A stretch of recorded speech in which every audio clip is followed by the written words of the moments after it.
na dia efa manitsaka ny volana aprily ary isika amin'izao fotoana izao dia mbola maro hatrany ireo fikambanana manatanteraka ny fampiarabana noho ny fatratrarana ny tonotaona. Isany amin'izany ohatra ny fikambanana KMD na ny komita miaro ny demokrasia. Ny tontolo politika nisongadina tao anatin'izany lanonana fampiarabana noho ny tonotaona izany. Tsy misy azo antoka ny kandida hirotsaka amin'ny fifidianana filoham-pirenena hatreto ary tsy mankasitraka ny kandida natolotra ny TGV. Ny avy amin'izay fikambanana izay atsoatso moa dia iroso amin'ny kongresy ny ity fikambanana ity.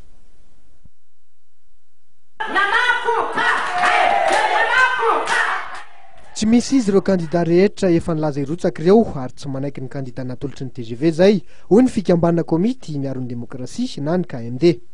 Isan'ny resaka nisongadina tokoa zany nandritra ny lanonana fampiarabana tratry ny taona sy firaritson'ny fikambanana izay notanterahana omaly tolo-akandro tetsy Analakely.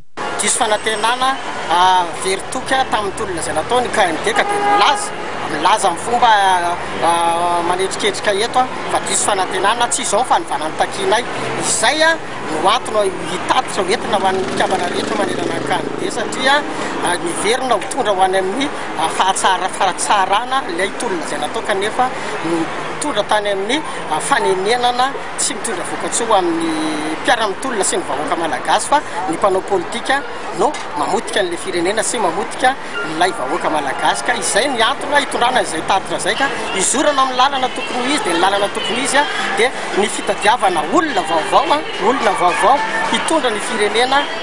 Hiatrika ny kongresy izay arahana amin'ny antoko-tafa ny zoma ho avy izao etsy 67 hektara ny komity miaro ny demokrasia. Mandritra izany noho nampanantenany fa tsy maintsy hitadiavana ary hanolorana olona mendrika ny ho tena filoham-pirenena ary afaka natanteraka ny fanovana izay efa notakiana ary nahatonga ny tolona tamin'ny 2024 ny fikambanana.